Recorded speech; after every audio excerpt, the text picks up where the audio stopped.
Hippolyta, our nuptial hour draws on apace.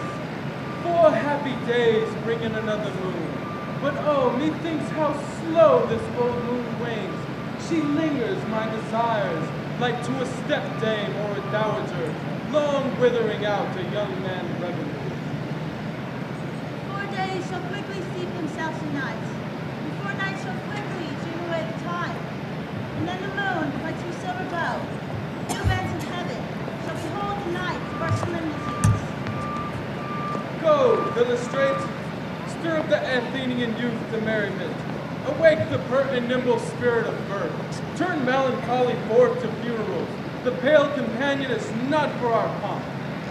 Hippolyta, I wooed thee with my sword, and won thy love doing thee injuries. But I will wed thee in another key, with pomp, with triumph, and with revelry. Happy be Theseus, I'll renown the truth. Egeus, what's the news with thee? Full of vexation come I, against my child, my daughter Hermia. Stand forth, Demetrius. My noble lord, this man hath my consent to marry her. Stand forth, Lysander, and my gracious duke. This man hath bewitched the bosom of my child. Thou Lysander, with cunning, thou hast filched my daughter's heart, turned her obedience, which is due to me, to stubborn harshness. Therefore, be it so, she will not hear, before your grace, consent to marry you with Demetrius. I beg the ancient privilege of Athens, as she is mine, I may dispose of her, which shall either be to this gentleman or to her death, according to our law. What say you, Hermia? Be advised, fair maid. Demetrius is a worthy gentleman. So is Lysander. In himself he is, but in this kind, wanting of your father's voice, the other must be held the worthier. I would my father looked but with my eyes. Rather your eyes must with his judgment look. I do entreat your grace to pardon me. I do not know by what power I may bold, nor how it may concern my modesty. In such a presence here to plead my thoughts, but I beseech your grace that I may know the worst that may befall me in this case, if I refuse to wed Demetrius. Either to die the death, or to abjure forever the society of men. Therefore, fair Hermia, question your desires, whether if you yield not to your father's choice, you can endure the livery of a nun. For I to be in shady cloister mewed, to live a barren sister all your life, chanting faint hymns to the cold, fruitless moon. So will I grow, so live, so die, my lord, ere I will my virgin hand none, unto his lordship whose unwished yoke my soul consents not to give sovereignty.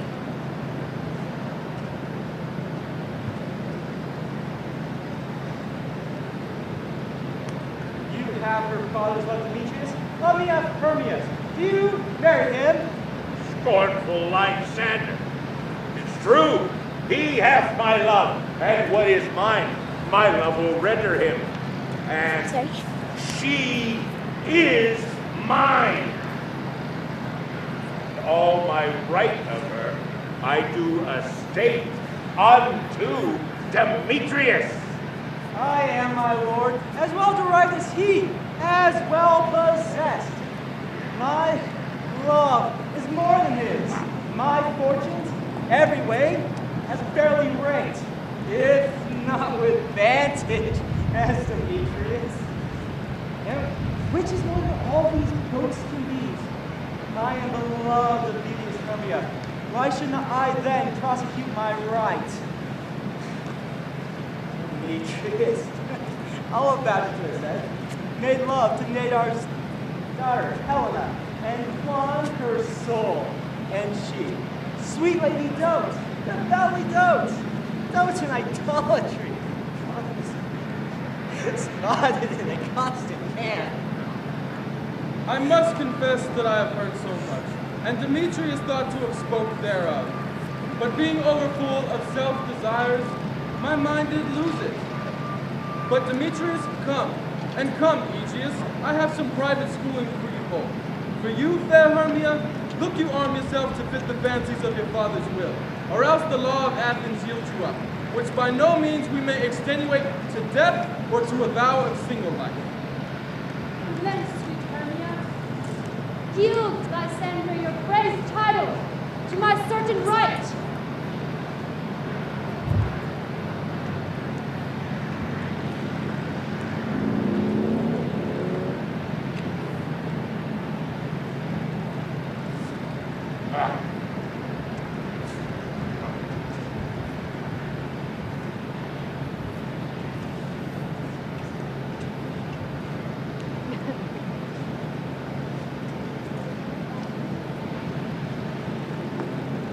How now, my love?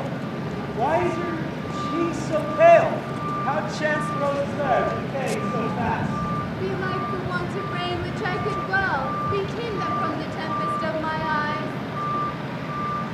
Ay me, for aught I could ever read, could ever hear by tale or history, course of true love never did run smooth, but either was different in blood.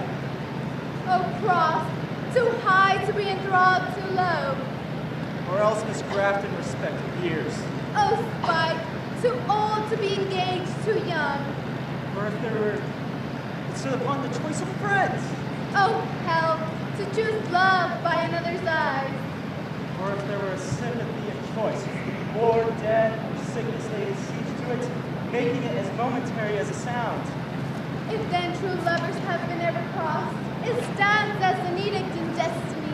Then let us teach our troth patience, because it is customary cross, as due to loves and thoughts and dreams and sighs, wishes and tears, poor fancy followers. A good persuasion. Therefore, hear me, Hermia. I have a widow aunt, a dowager of great revenue, and she hath no child. From Athens, her house is remote 7 leagues, and she respects me as her only son.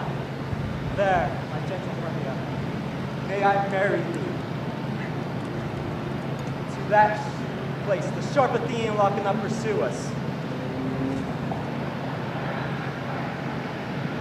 So, if thou lovest me, then steal forth thy father's house tomorrow night, and in the woods, without a town. There will I stay for thee. My good Lysander, I swear to thee by Cupid's strongest bow, by his best arrow with the golden head, by the simplicity of Venus' ghost, by that which knitteth souls and prospers loves, by the vows that ever men have broke, and more than ever woman spoke, in that same place that has appointed me. Tomorrow truly will I meet with thee. Keep promise, love. Look, here comes Helena. Godspeed, fair Helena, whither away? Call you me fair? How fair yet unsafe? Demetrius was more fair. Oh, happy fair. Her eyes are low stars, and your tongue sweet air. More tunable than lark to shepherd's ear. When wheat is green and hawthorn buds appear, oh, teach me how you look and with what art you sway the motion of Demetrius' heart. I frown upon him, yet he gives me love. Oh, that your frown is such affection. I give him curses, yet he gives me love. Oh, that my prayer is such affection moves. The more I hate, the more he follows me. The more I love, the more you hate me. His folly, Helena, is no fault of mine. None but your beauty were that fault mine. Take comfort, he no more shall see my face. Lysander myself will fly this place. Before the time I did Lysander see, seemed Athens as a paradise to me. Oh then, what graces do my love do dwell, that he hath turned a heaven unto a hell. Helen, to you our minds we will unfold. Tomorrow night, when Phoebe doth behold her silver visage in the watery glass, deckening with liquid pearl the blady grass. At the time that lover's flight still doth conceal through Athens' gates, we have devices steel. The pomp-paint primrose beds were wont to lie, emptying our bosoms of their counsel sweet. There my Lysander and myself shall meet, and thence turn away our eyes, and to seek new friends and stranger companies. Farewell, sweet Plato, pray thou for us, and good luck grant thee thy Demetrius. Prepare, Lysander, we must starve our sight from lover's food till tomorrow deep midnight. I will, my Hermia. Helena, adieu. As you wanted him, Demetrius dote on you. How happy some could be. Through Athens I am thought as fair as she. But what of this? Demetrius thinks not so. He will not know what all but he do know. And he errs, doted on Hermia's eye. So I admired of his qualities. But looks not with the eyes, but with the mind. And therefore is being Cupid's hated blind. For ere Demetrius looked on Hermia's eye, when he hailed down oaths that he was only mine. And when this hail came he from Hermia felt, so he dissolved, and showers of oaths did melt. I will go tell him of fair Hermia's flight, and to the woods he will tomorrow night pursue her, and for this intelligence, if I have thanks, it's at a dear expense. But herein mean I to enrich my pay, to have the sight thither and back again. Solid company here. You were best to call them generally, man by man, according to the script. Here's the scroll. Every man's the picture stop fit. You all that. Click. Draw an interlude for the Duke and Duchess on his wedding day. Peter Twins, say what the play treats on, then read the names of the actors, and so grow to a point. Marry our play is most laughable comedy and most cruel death of pure Disney. A very good piece of work, I assure you. And a merry. Now, good Peter Quince, call forth your actors by the scroll. Masters, spread yourselves. Answer as I got. Nick Bottom, who we? Ready? Name the part I'm for. Nick Bottom, who are set down for Pyramus. What is Pyramus? A lover or a tyrant? A lover that kills himself most gallantly for love. That will cause some tears and end in the true performing. If I do it, let the audience look to their eyes. I will move storms. I will condole in some measure. Yet my humor is much more for a tyrant. I can play Hercules rarely, to tear a cat in, to make all split. Now, name the rest of the players. Red split. Here is Menda. Here, Peter Quince. Luke, who are set down for Thisbe. What is this Thisbe? A wandering knight? The lady that Pyramus must love. Nay, fate not let me be a woman. I have a beard coming. That's all one. You played in a match. Speaking of small, as you will. Let me play Thisbe too. I will speak in a monstrous little voice. Thisbe, I Pyramus lover dear, and I Thisbe, lady dear, and lover dear. No. Danger. You must play Pyramus. Luke, you Thisbe. Well, proceed. Tommy Snap, the tinker. Here, Peter, You? Pyramus's father. Myself, Thisbe's father. Snug. Corner. You? Lion's butt. Hope it's a play well fitting. Have you the lion's partridge? Pray you be it given to me, for I am so stunning. Who made you an except for toy? Was nothing but roaring? Oh, Let me play the lion too. I will roar. That any man's good heart to hear. I will roar. That thy duke shall say. Let him roar again. Let him roar again. and should you do it too terrible, we find the Duchess and the lady. Nowhere enough to hang us all. That would hang us, every mother's son. I grant you, friends, if you should fright the ladies out their wits, thou give them no more discretion but to hang us. But I will aggravate, so I will roar you as gently as a sucking dove. I will roar you into there at any nightingale. You can play no part but pyramids. Rivers is a sweet-faced man. A proper man. Is one shall see in a summer's day. A lovely, gentleman-like man. Therefore, you need to play pyramids. Well, I will undertake it. What bid were I best to play it in? Why? What will you? Well, I was thinking either your straw-colored beard, your orange tawny beard, no. Your purple and grain, no. Your French-colored crown beard, your perfect yellow. Some of your French crowns have no hair at all. You should play bareface. The masters, hear your parts. I entreat you, request you, desire you. Please come by tomorrow night, meeting in the palace place, a mile without town. Then, we will rehearse by moonlight. I pray your masters fail me not. We will meet, and there we may rehearse most unseemly and courageously. Take pains, be perfect, adieu. A duke's oath, me. Enough, hold her cut bowstrings.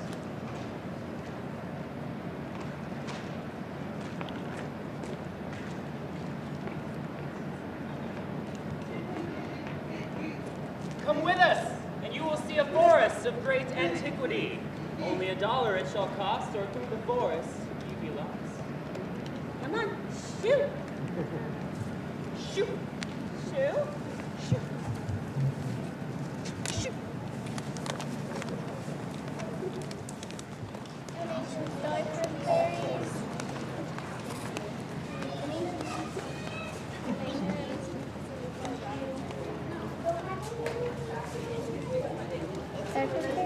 Donations.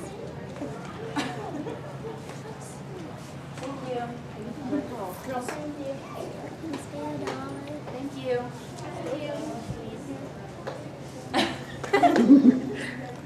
Thank you. What? You're like, we should do that, we should do that. Thank you. Thank you. Thanks.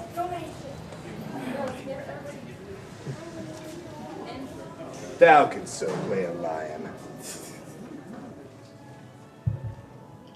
How now, spirit?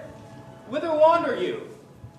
Over hill, over dale, through brush, through briar, over park, over pale, through flood, through fire. I do wander everywhere, swifter than the moon's sphere, and I serve the fair queen.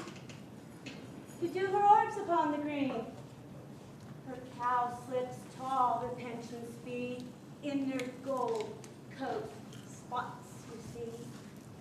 But those be rubies, fairy favors. In their freckles are their savors. I must go, find some dewdrops here, and hang a pearl on every cowslip's ear.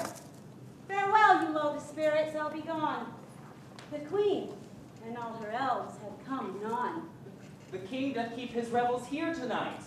Take heed the queen come not within his sight, for Oberon is passing. Belle and Wrath, because she is her attendant, hath a lovely boy, stolen from an Indian king. She never had so sweet a changeling. And jealous Oberon would have the child, knight of his train, to trace the forest wild. But she perforce withholds the loved boy, crowns him in flowers, and makes him all her joy. And now they never meet in grove or green, by fountain clear or spangled starlight sheen. But they do swear that all the elves for fear creep into acorn cups and hide them there. Either I be mistaken your shape in making fight, or else you are that shrewd and knavish sprite they call Robin Goodfellow. Are not you he who frights the maids of the belladry? Those that hobgoblin call you and sweet Puck. You do their work, and they have good luck? Are not you he? Thou speakest aright. I am that merry wanderer of the night. I jest to Oberon and make him smile, when I a fat bean-fed horse beguile, neighing in likeness of a filly fowl. But room buried, here comes Oberon. Ah, so my mistress, so would that he were gone. Ill met by the moonlight, proud Titania. What jealous Oberon? Fairies, skip hence. I have forsworn his bed and company. Tarry, rash wanton, am I not thy lord? Then I must be thy lady. Why art thou here come from the farthest step of India? But that, forsooth, the bouncing Amazon, your buckskin mistress and warrior love, to Theseus must be wedded, and you come to give their bed joy and prosperity. Oh, how canst thou thus for shame, Titania, glance upon my credit with Hippolyta, knowing that I know that thou doth love Theseus? Oh, didst thou not lead him through the glimmering night away from Peritia, whom he ravaged? And didst thou not make with him fair glee, break his faith with Aridine and Antiopa? These are the forgeries of jealousy. And never since midsummer spring met we in hill or dale, in forest or mead, by page fountain or rushy brook, or in the beached margins of the sea to dance our ringlets with a whistling wind. But with thy brawls thou hast disturbed our sport. And therefore the moon, the governess of floods, pale in her anger, washes all the air that rheumatic diseases do abound. And thorough this distemperature, we see the seasons alter. The spring, summer, childing autumn, angry winter, change their wonted liveries. And the mazed world, by their increase, knows not which is which. And this same progeny of evils comes from our debate, from our dissension. We are their parents and original. Do you not amend it then? It lies in you. Why should Titania cross her Oberon? I do but beg thee a small changeling child to be my henchman. Set your heart at rest. The fairyland buys not the child of me. His mother was a votress of my order. And full often has she gossiped by my side, and sat with me on Neptune's yellow sands, and grew big-bellied with the wanton wind, her womb then rich with my young squire. But she, being mortal, of that boy did die, and for her sake I rear up her boy. And for her sake I will not part with him. How long in these woods intend you stay? Perchance, till after Theseus' wedding day, if you will patiently dance him around and see our moonlight revels, go with us. If not, shun me, and I will spare your haunts. Give me the child, and I will go with thee.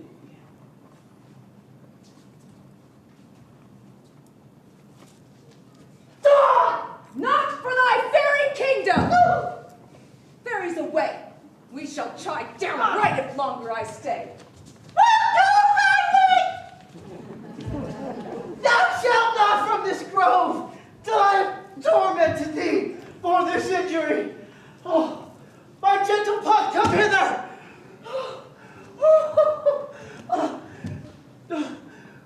Thou rememberest, once we sat upon a promontory, listening to a mermaid on the back of a dolphin, uttering such harmonious breath that the rude sea grew civil at her song, and that certain stars shot madly from the skies to hear the sea maid's music. Ahem! I remember! Well, that day I saw what thou couldst not, flying between the cold moon and the earth, Cupid, all armed, a certain aim he took at a fair vassal throned by the west. And he loosened his love shaft smartly, as it should pierce 100,000 hearts. But mark thy, where that bolt of Cupid fell. It fell upon a little western flower, once white, now purple with love's wound. And the maidens call it love in idleness. Fetch me this flower. The herb I showed thee once, when laid across sleeping eyelids, will cause or man or woman to madly dote upon the next living creature it sees. Fetch me this flower, and be back here, ere the Leviathan can swim a league. I'll put a girdle round about the earth in 40 minutes.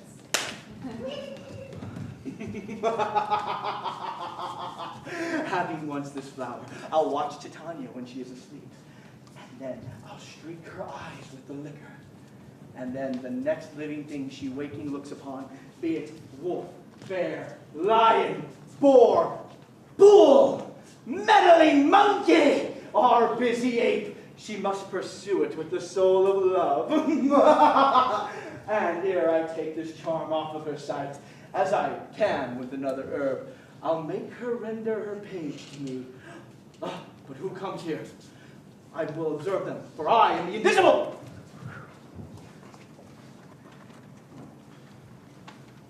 I love thee not, therefore pursue me not. Where is Lysander and fair Hermia? Thou toldst me that I were stolen into this wood, and here am I wode within this wood, because I cannot meet my Hermia. Hence, get thee gone, follow me no more. You draw me, you hard-hearted adamant, but yet you draw not iron, for my heart is as true as steel. Leave you your power to draw, and I shall have no power but to follow you. Do I entice you? Do I speak you fair? Or rather, do I not, in plainest truth, tell you I do not, nor I cannot love thee? And even for that do I love you the more. I am your spaniel, and Demetrius, the more you beat me, I will fawn on you. Use me but as your spaniel. Spurn me, strike me, neglect me. Only give me leave. Unworthy as I am to love you, what worser place can I beg in your love? And yet, a place of high respect with me to be used as you use your dog. Tempt me not too much, the hatred of my spirit, for I am sick when I look on thee. And I am sick when I look not on you. You do impeach your modesty too much. To leave the city and commit yourself into the hands of one who loves you not? Your virtue is my privilege, and for that I think it is not night when I do see your face. Therefore I think I am not in the night, for the woods lack worlds of company, and you and my respect are all the world. Then how can it be said I am alone, when all the world is here to look on me? I'll run from thee and hide in the brakes, and leave thee to the wild beasts. The wildest hath not such a heart as you. Run when you will, the story shall be changed. I will not stay thy questions. Let me go. If thou follow me, do not believe I shall do thee mischief in this wood. I, in the town, in the temple, in the field, you do me mischief. Fie, Demetrius. Your wrongs do set scandal on my sex. We cannot fight for love as men may do. We should be wooed, and we're not mean to woo. I'll follow thee and make a heaven of hell, to die upon the hand I love so well. Very well, nymph. Ere he should fly from this grove, thou shalt fly from him, and he shall seek thy love. Ha ha. Ah, welcome, wanderer. Hast thou the flower there? Aye. Here it is. Ah, see. Ahem! I pray thee, give it to me.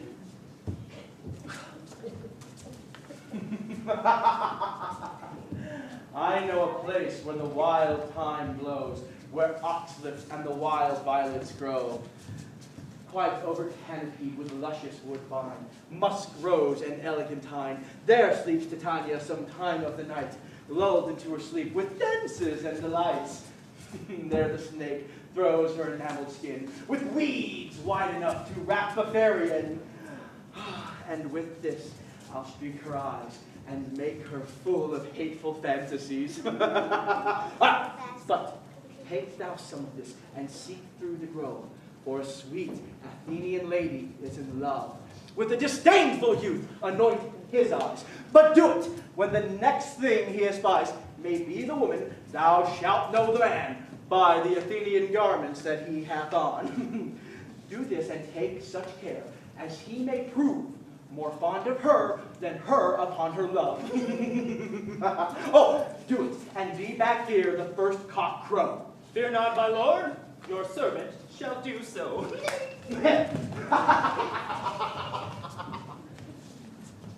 Come now, a roundel and a fairy song. Sing me asleep, then to your offices and let me rest.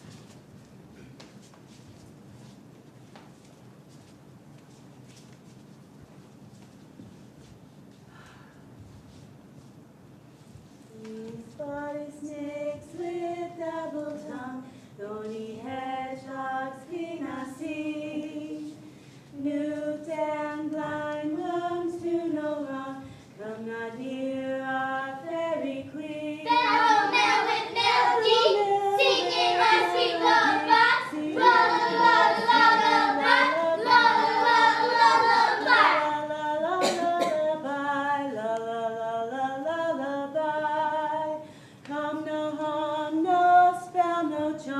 come not near our lady night, so good night with lullaby. Weaving sirens come not here, dancing one-legged spinners' heads, beetles black and close not near, worms with snails do no offense.